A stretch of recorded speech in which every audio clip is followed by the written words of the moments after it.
we're just deciding, like, we are positions, but they haven't accepted yet. So basically, we have a figure, and our next round of people first year into the program. I thought, And Sure, I was trying to figure out who was a certain number of spots. what's If up, Art? they say no, then we have a wait list. I promise I don't know What's up, man? Robbie's. How's it going? Is that right? Nutrition. Brett, Okay. So Mr. basically, Van like, to you. in the next month, Anybody need a copy of tonight's lesson? to when those weekends. Good. All right. Yeah, and this is tonight's, and that's Sundays. You can get an hour on the way out. Do you need tonight's? Yes. Thank you. We'll send more things. All right, so yeah, there's a lesson there for Sunday you can grab on the way out. Grady is running a little bit behind tonight, so we'll have the lessons for classes 10 and 11 on Sunday. And that'll take us through the after the meeting, yeah. All right, so this is the first of two classes on the Psalms, and this the joke in my house is that my favorite Psalm is whichever one I'm studying at the moment, and which means that we're studying all of my favorite Psalms today, and we'll also be studying all of my favorite Psalms next time. But the Psalms are a really important part of the Messianic picture, and so it's worth spending some time thinking about the book as a whole before we jump into some specific Psalms that we want to consider. Our objectives for tonight, you'll be able to list 3 useful criteria for determining if a Psalm is Messianic. Maybe not necessarily authoritative, but they're pretty good criteria, I think. We'll talk about those. Explain how Messianic prophecy as a unit, as a kind of an idea that develops through the Scriptures, which is the picture we're trying to paint, how it expands in the Psalms. And then to be able to describe how the psalmic view of kingship changes from Book 1 to Book 5, and then to be able to name the psalm that forms the centerpiece of that transition. If that doesn't make sense, that's fine. We'll talk about that. But I want to start with this question: what would you say is the most important Messianic psalm, and why? You don't even have to give me the number if you just want to say, well, the one where it talks about, whatever. Psalm 22. Okay, you think that's the most important Messianic psalm? I'm not arguing with you. I'm just asking. That's one of them. Okay, that is a Messianic psalm. Good. Psalm 110. Okay, why would you say that's the most important? You can see the idea of the priest and the king and sitting on his throne after the order of Melchizedek, all of those concepts. And this is probably, is it the most quoted in the New Testament? Yeah. Yeah. In fact, Psalm 110 verse 1 is the most quoted Old Testament verse in the New Testament. So, that would certainly, that's a pretty good criteria for it being the most important. Good. What else? Psalm 2 is pretty important, which Okay. you have in the lesson tonight. Similar, but yeah, and similar images to Psalm 110. Slightly different emphasis, but yeah. So I'd like you to keep thinking about this question as we go through tonight's class and the class on Sunday. And we'll come back to more answers, if you have more, towards the end of the next class. But I hope that this question has also raised this thought in your mind: how can I tell if a psalm is Messianic? Right? You sort of have to know that before you can decide if it was important or not. So let's ask that question. How would you determine if a psalm... I'm not answering anything tonight. I'm just going to ask questions. How would you determine if a psalm is Messianic? What clues would you look for in the psalm or maybe other places in Scripture to determine if it was Messianic? If a later book says that it is Messianic. Okay. Later books meaning what? Like a New Testament book quotes it and says it's in reference to. Good. Yeah. So that's a kind of a slam dunk right there, right? If this was to fulfill the passage which says, Eric. Well, when you say Messianic, what are you meaning by that? Okay, good. More questions that we have to answer. Yes. Excellent. Good. Ask a question with a question. Is this a you in the 21st century you, or is this a you back in the day? Or? No, you. How would all of us, if we were Lindsay, determine if a psalm is messianic. Anything? What else might you look for? If it was consistent with verses that you've already read, like in 2 Samuel 7:13, that you see repeated, Yeah. which kind of what she was saying, like Right. with Psalm 10 being repeated over and over again. But you can also see if it applies backwards Yeah. going forward. Or even forward, but not all the way to the New Testament, right? It's that use and reuse idea that we've talked about before. So if an image is described in a psalm and then is later described in Isaiah or in Jeremiah or in Micah as being clearly in that context messianic, then that would change how we go back and read the psalm that also uses that image. Good. So what I want to do in the next 2 lessons is to explore the characteristics that suggest that a psalm is messianic, and then see how those psalms help us understand Christ's life and mission more effectively. So in other words, we're not just going to go, here's the verse and here's where it's quoted in the New Testament. I mean, that's important, but it's not nearly as important, I think, as understanding as Eric was asking, what it means for a psalm to be messianic. As a kind of a tool for us to use to read both the Psalms and the New Testament for more than just the places where they quote, where the New Testament quotes the Old Testament. So that's what I want to try to do.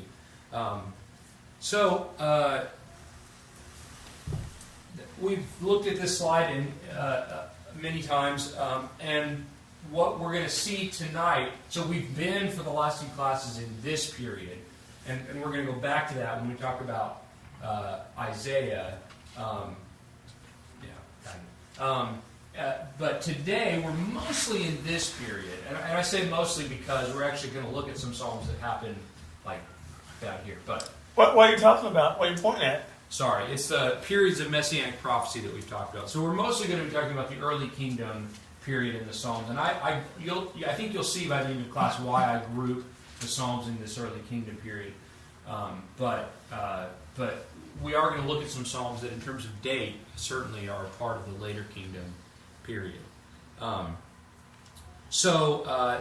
The major and minor prophets that we've been studying all build on the messianic descriptions in the Psalms, and those messianic descriptions in the Psalms are beginning to tie these isolated images in the Pentateuch into a more cohesive picture, and that's what we'll see in the Psalms.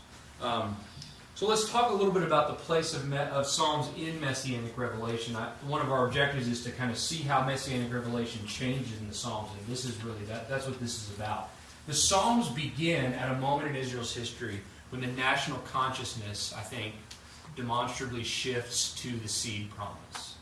Right, so you've got Israel established as a nation, both in terms of numbers and their sort of prominence in the world. In other words, they're not just like a group of people that are hanging out somewhere. They are known among the nations as a nation of their own. So God has fulfilled that promise. Now, does that mean the promise is fully fulfilled, never gets revisited? I don't think so, but certainly they would have seen, well, okay, we're a nation now, so that part of God's promise is definitely coming to pass. God had given Israel the land, and in the time of Solomon and David, when the Psalms really kind of flourish as an art form, is when the kingdom is at its largest extent. It stretches as far as it ever would. And I think an Israelite living in that time period would have looked at the description of the land that God had promised and looked at what David and Solomon ruled over and gone, yeah, that's pretty good. That's basically what God said that He would give us. And so Israel, I think, now expects that God will begin blessing the earth through them. There are many references in the Psalms to all the nations coming, and often in the context of the rule of the king, or to God subduing nations under me. That's when the king speaks. He often says things like that in the Psalms. And the thing that struck me is that doesn't come from anywhere. There's no precedent for that kind of language or description anywhere earlier in Israel's history than the Psalms. And yet it's there in the very earliest Psalms, even the Psalms attributed to David. and we'll look at one of those next time, in which he very clearly uses this language. Well, why is that? I think the answer is that Israel was starting to look for the fulfillment of the seed promise in this time period. And so the references to the nations and subduing peoples are there. It's that view of the Messiah literally ruling the nations that we see kind of the Jews misapplying in the New Testament. I think it starts way back here in Psalms. That view that was how God was going to fulfill the promise of in you all nations of the earth will be blessed. And so this kind of growth of discussion about the Messiah perhaps grows out of this anticipation of God fulfilling that seed promise. And when I say Messiah, I really just mean, I should be more specific in my terms, I really just mean the anointed one. Who is that at this point? We don't really, we don't know. It's in most cases it's the king. In some cases it's the sort of descendant of David, but the emphasis is on a physical lineage in the Psalms. So when I say the Messiah in the context of Psalms, understand that I'm really talking about just the anointed one, however the people at the time would have understood it, but probably not in what we would consider a fully messianic context. It's only when we look back that we can kind of see, oh, here are the messianic elements in these. But what the Psalms begin to do, at least from our perspective, is to connect the dots of these early messianic images, and they introduce this three-character description of the Messiah that we often use as a shorthand to sort of summarize what the prophets talk about. And that is the king, which is all through there. We'll look at Psalm 2 as an example of that. The priest, Psalm 110, is the most obvious example of that, although I think if you're looking for ideas of intercession rather than specifically priesthood, I think that theme actually runs all the way through the Psalms as well. And the theme of the righteous sufferer, Chester mentioned Psalm 22, that's the sort of clearest example of that in Psalms. But again, that theme runs through the book as well. People suffering even though they've done nothing wrong. And those people calling on God for help and receiving it. So, the other thing that's significant about the Psalms is that they kind of run alongside all of the history and prophecy that we have that covers the nation of Israel as a kind of commentary on what people are thinking about as these events are unfolding, right? So, we know of events in Israel's history from the history books. We know kind of what the general spiritual state was from the prophets. The Psalms give us an insight into what spiritually minded people were thinking about when all those things were happening. When the wicked are prospering because the king is wicked and he's making wicked people prosper. And the psalmist says, why is it that only the wicked prosper and the righteous suffer?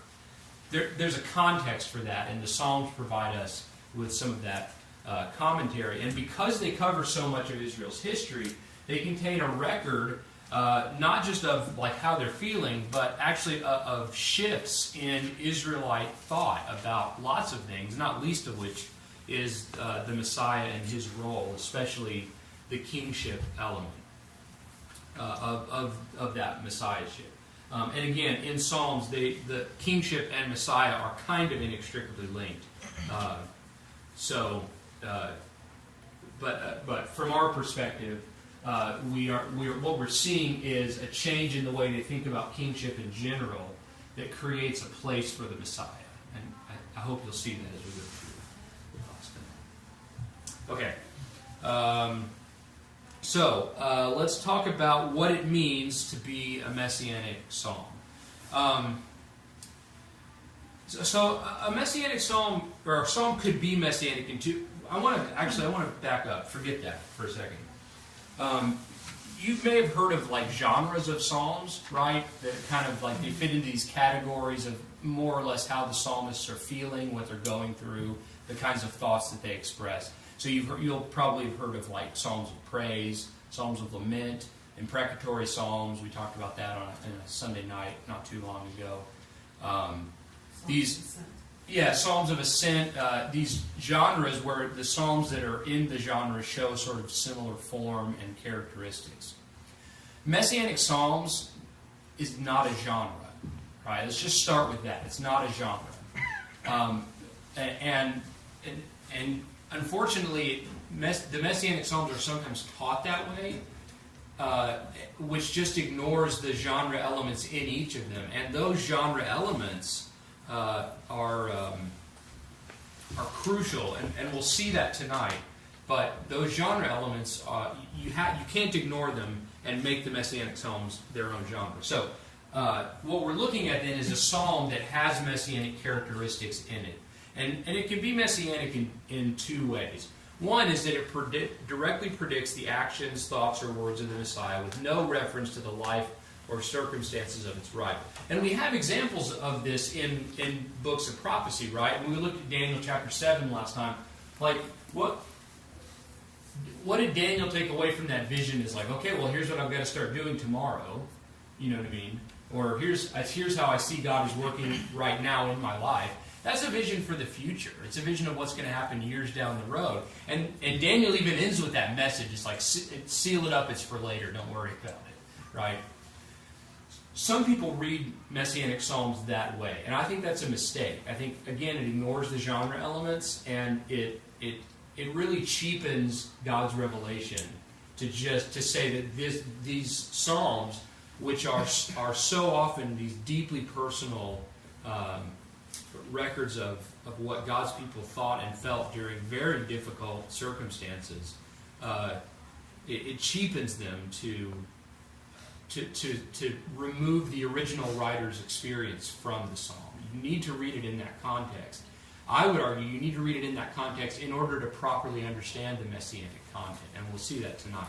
So the other way that a psalm can be Messianic is to anticipate the Messiah by recording the writer's actions, thoughts, or words, which are ultimately fulfilled or find their fullest expression in Christ's corresponding actions, thoughts, or words. So, we're not really going to look at Psalm 22 in this class, but the question really boils down to, is Psalm 22 a record of something that actually happened to David?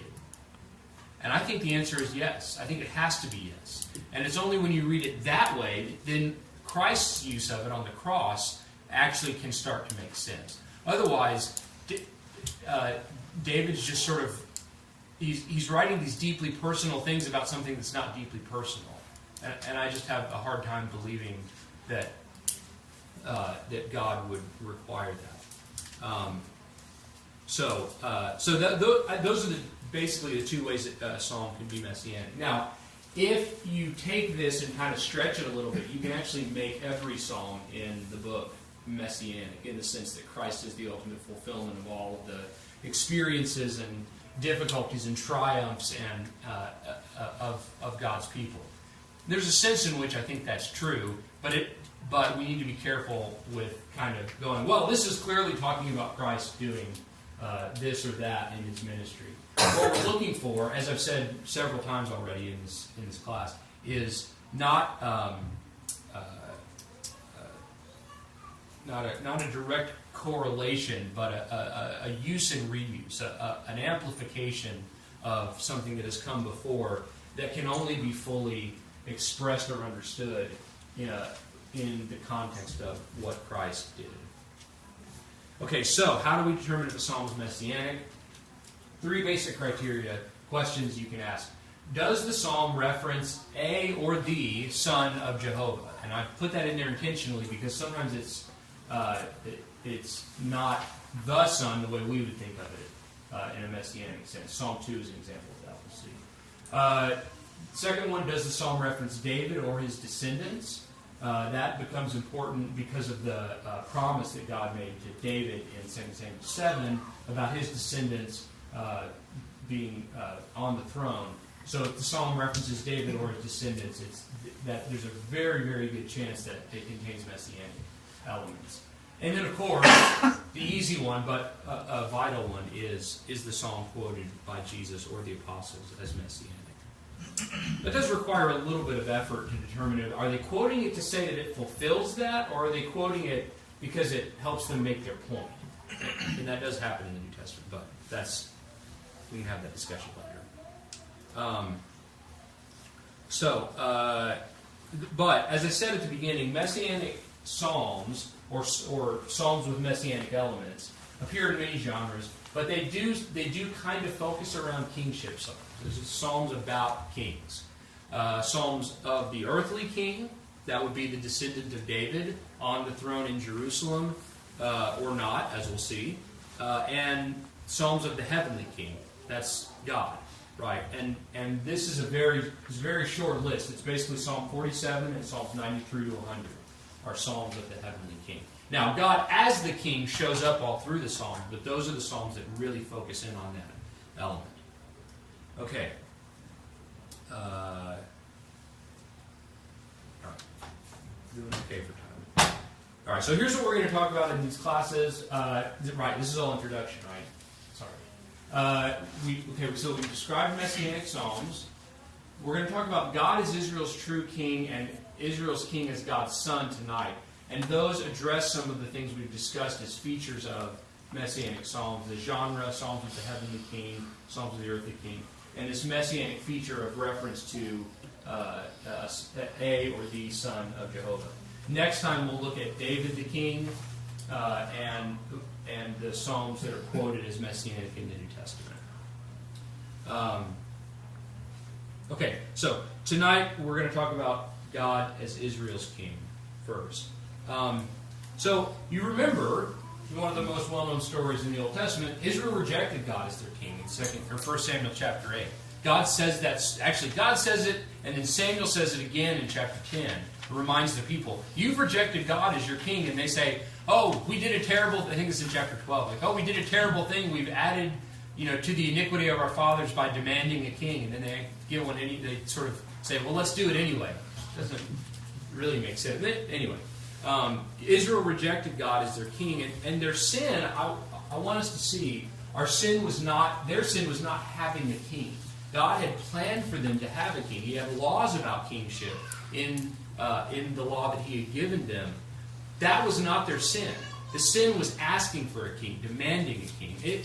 I guess it's kind of similar, those of you with children or with parents, as a conversation you've probably experienced, where as a parent you're thinking, I was going to tell you that you didn't have to do your chores today, and then you whined about having to do your chores.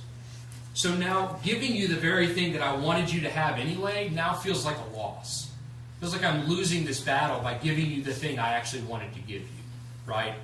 And kids, you've probably been on the end of that, where they wanted to give you something, but because of your attitude towards it, suddenly it didn't feel like the thing that was supposed to happen anymore. It felt a little bit like dirty or not right. I think that's what's going on with Israel rejecting God as their king. He was going to give them a king in His time, but because they demanded it, they sinned. And so, in that context, a king after God's own heart is not just someone with certain personal moral characteristics, although David certainly had those. It's someone who would recognize God's sovereignty, which David did and Saul did not. Saul putting himself effectively in the place of God in many ways throughout his reign, refusing to submit to God. The stories you know. So that's what God is looking for when He's looking for a king after His own heart, and that's what He says He has found in David. And so one of the central themes of the Psalms is the re-enthronement of Yahweh as the King of Israel. In Psalm 2, which we'll look at, God invests the king with power and authority. He's not surrendering anything, but I want us to see the book as a narrative. In the beginning of the book, God says, "Okay, you're the king. I'm going to give you authority and power, and you will rule." In the middle of the book, Psalm 89, the power and authority of that king have vanished. The king's been removed from the throne. The line has been broken. Jerusalem has been destroyed. That person of the earthly king is gone. And by the time you get to the end of the book, Psalm 146, Israel is urged not to trust in princes, but in God. 146, I think it's 3. Do not put your trust in princes, right? So that's in terms of kingship, that's the flow of the book, right? And so Israel is wrestling with this concept of God as their king, not the guy who sits on the throne as the king. And so, Psalm 74 and Psalm 89, especially when you read them together, but even separately, they describe this crucial transition point in Israel's understanding of God's kingship. So, I wish I had done the lesson material a little bit differently. We're going to move through the Psalms in book order, even though that's probably not the order they were written in. So we're going to look at Psalm 2 first, but I want you to see Psalm 74 and Psalm 89 is a really important point in the development of this idea of God as Israel's king. So hold that thought in suspension. We're going to look at Psalm 2 and establish some context for the transition that we'll see in Psalm 74 and Psalm 89. So let's look at Psalm 2. Psalm 2 is probably a coronation psalm with the priest and the king both speaking.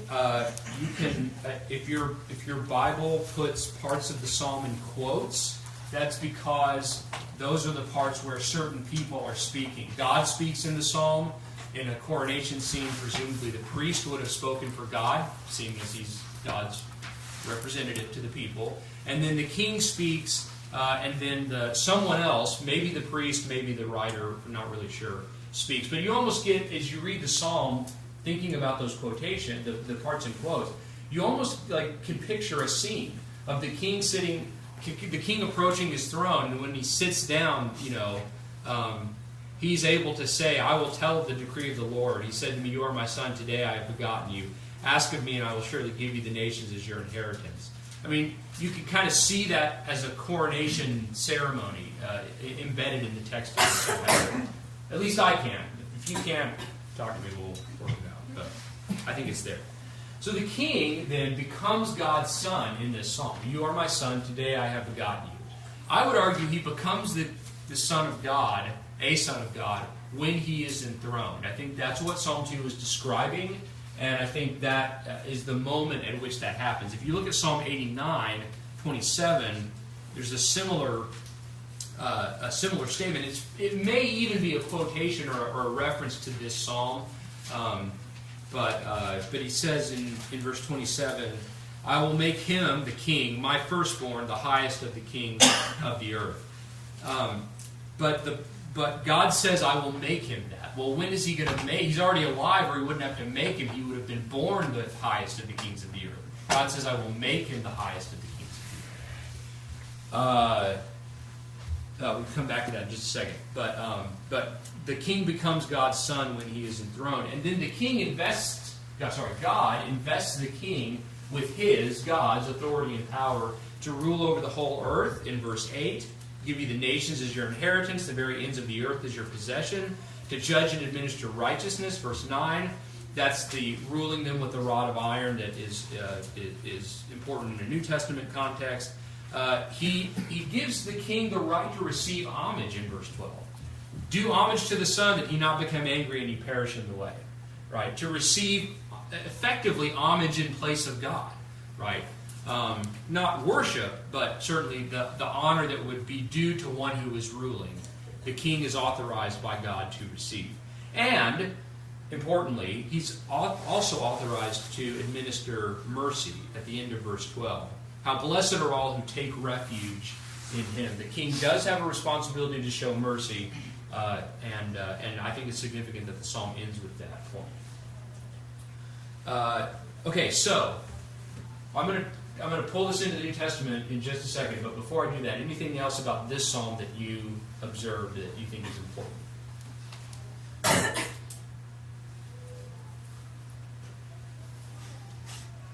Did anybody have this as their most important messianic psalm? You did? No, I didn't. I was just going to say that I think it's interesting how it flows from Psalm 1 about the man that meditates on the law of the Lord and is successful in all that he does. I think they go together because both of them talk about actually meditation too. So right. So what I am telling you about Psalm 2 is about this much of the things there are to talk about in Psalm 2. There's a whole world of stuff, right? And that's one of the most important things is its location in the book and its relationship with Psalm 1. establishes the tone of the whole book of Psalms. It's And it crucially important. And it connects to the law in Deuteronomy 17 about Right. the king needing to meditate on the law Yeah. and to read Yeah. it and everything. He is that man. Exactly. Yep. Why did you emphasize the king becomes God's son when he's on the throne? Because in Acts 13, Paul applies this verse. Good question. Sorry, no, that's a great question. Because here's the answer. Paul applies that phrase, "Today I have begotten you," to Christ's resurrection, which began his reign. And if you look at Acts 2, that becomes even more explicit. I should read those verses just to make it clear. Now, notice, we're not talking about Jesus becoming God's son when he rose from the dead. That's not what I'm saying. I want to make that clear. We're talking about his kingship. In Acts 2, 32 and 33, Peter says, "This Jesus God raised up again, to which we are all witnesses. Therefore, having been exalted to the right hand of God, and having received from the Father the promise of the Holy Spirit, he has poured forth this which you both see and hear." That's kingship language. He has been seated at the right hand of God. He's been made the king as a result of his resurrection, right? And that's what Paul is also saying in Acts 13 when he quotes this verse. And I should have put the verse on there, and I apologize for that.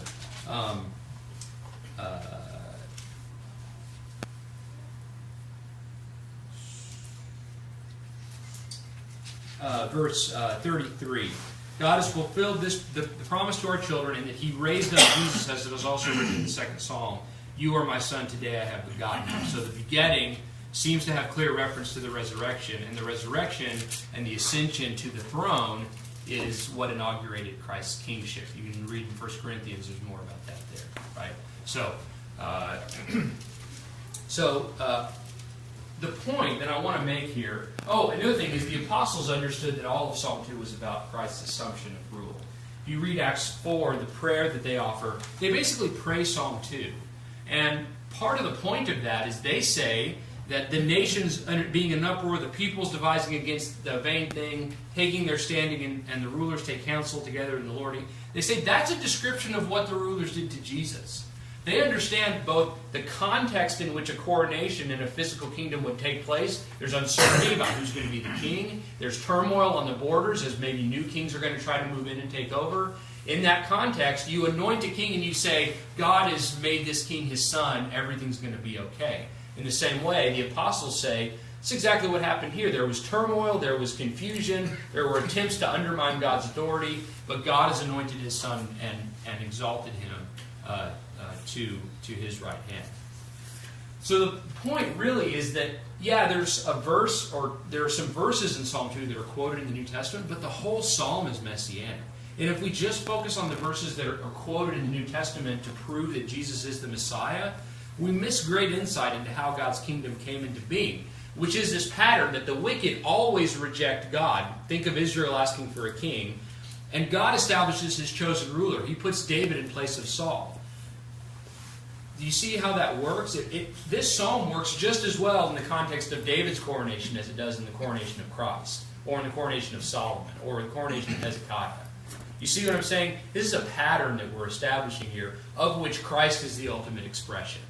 And I think that's what we need to see in Psalm 2 and in all of the Messianic Psalms. Okay. We're running out of time, but any responses to that? Have I lost anybody? So in what sense was Jesus God's son before his coronation, before his resurrection? Well, he was the only begotten of the Father, and he's described that way before the resurrection. I think the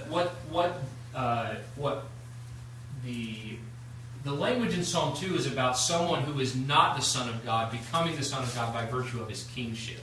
He becomes the king, and therefore, as the king, he is God's son. In Jesus, we have the Son of God becoming the king by virtue of his kingship. It kind of reverses the process a little bit.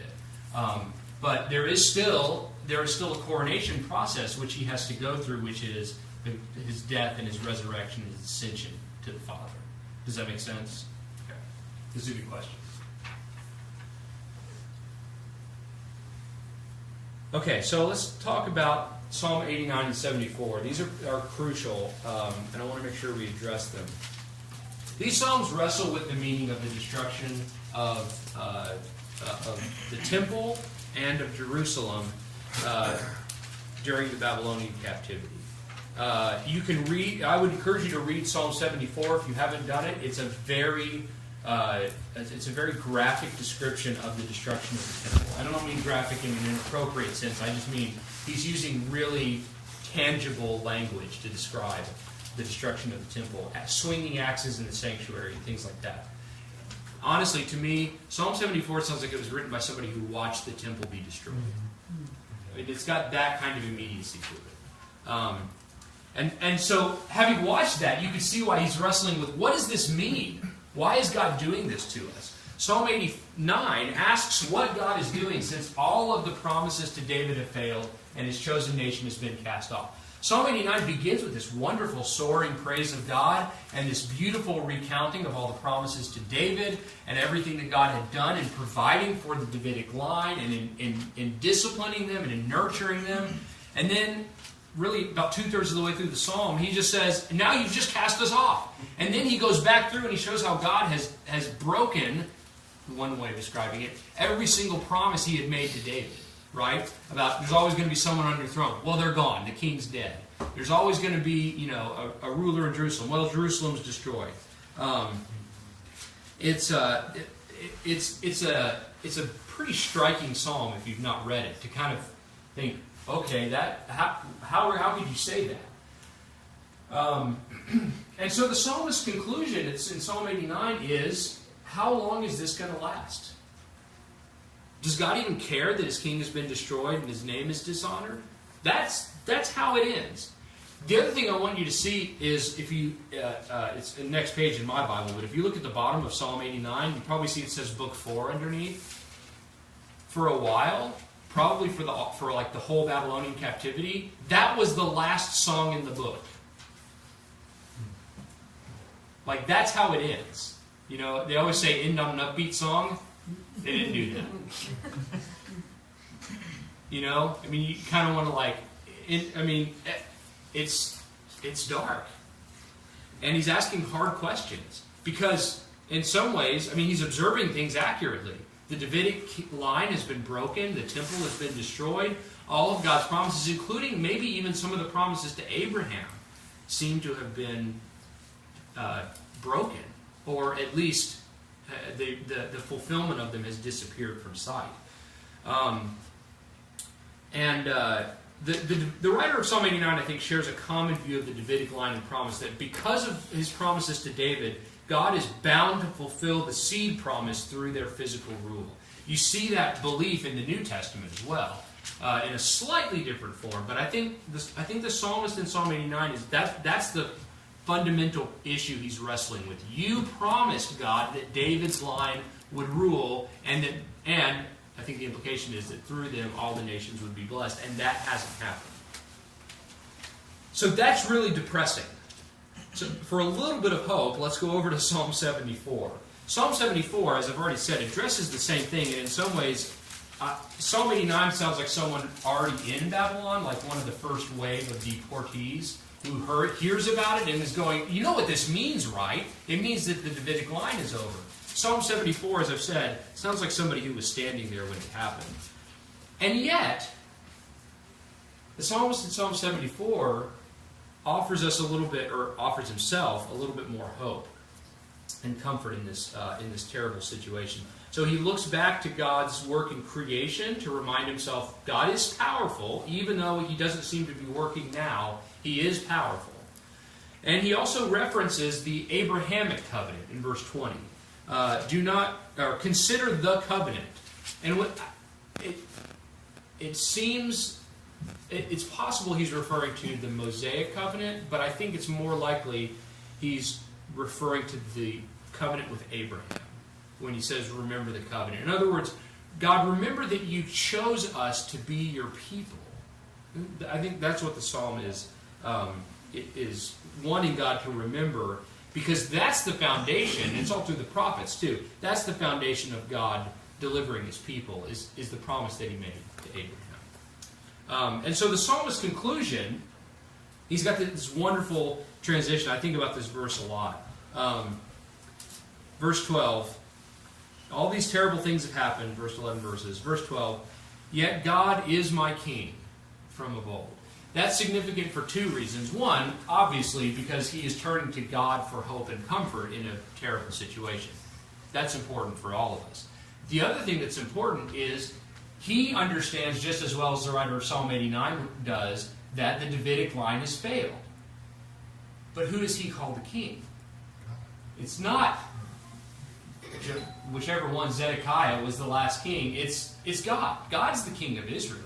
God's always been the king of Israel. He's been the king from of old, right? He's the one that's supposed to be ruling over us. And the fact that we're in this mess is because we rejected his authority. And so, Psalm 74 takes a more comprehensive view of things. It concludes that because of who he is, his work in creation and his promises, God must still be working to fulfill those promises to Abraham. The land which has disappeared, the people which have been scattered, and the seed, that through Abraham's seed all nations of the earth would be blessed. God must still be working on those because of who he is. So one of our objectives is to identify like the most crucial book in this transition in Israel's view of kingship from the focus on the earthly king and a belief that having the right king on earth was going to fix all their problems, to God as the king, which we see in Psalm 146.